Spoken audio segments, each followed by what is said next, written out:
Hello, church family. As part of the ongoing Lent Devotional series, we're going to delve into Psalms 139. I hope you will bear with me as we go through some of the key points that we can take away from King David's penmanship. But first of all, let me ask you guys a short riddle. What is something that belongs to you, but everyone other than you uses it? Take a few seconds, or even pause this video. Well, congrats to those who solved it. And I guess better luck to those who tried.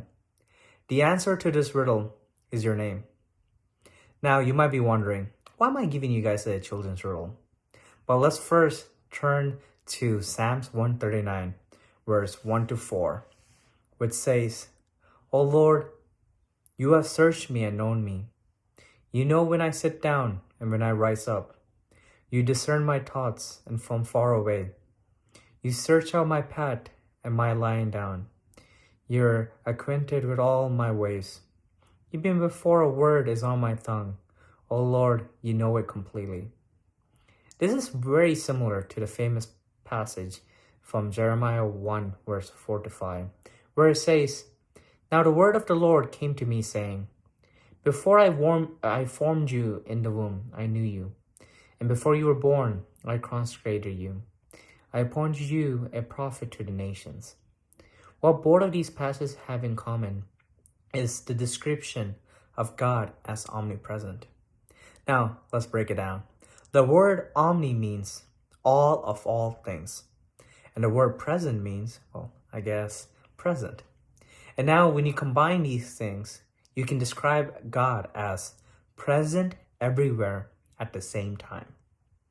Now, I broke it down like I was giving a Sunday school lesson to our third graders, but sometimes we even forget this basic fact about God, that regardless of all the flaws and the sinful lives we may live, our Father in heaven is there, and He knows everything already.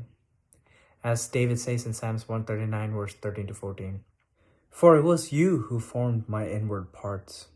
You knitted me together in my mother's womb. I praise you, for I am fearfully and wonderfully made. Wonderful are your works that I know very well. As humans, we like to put a price tag on everything. Whether it is the shoes that we wear or the cars we drive, there's always a price tag. And this doesn't just apply to objects, but also ourselves. Just like a car loses value for every mile it is driven after its initial sale, we also put miles when we feel used, betrayed, forgotten, or just shameful. But in the midst of all this recession that's happening in our own value, we forget the purchase that was made by the blood of Christ. Something that is not backed on by any bonds or shares, but the love of our Father in heaven. So as we continue in the season of Lent, let's not forget that we are wonderfully made by our Father and redeemed by the blood of Christ. For the price on our bodies and souls is not based on the opinions of those around us, but placed by He who knew us before we were even born. Just like in this riddle, God has provided you people in your lives that use your name constantly. People who love you, people who will cry with you, and people who can make you just feel happy.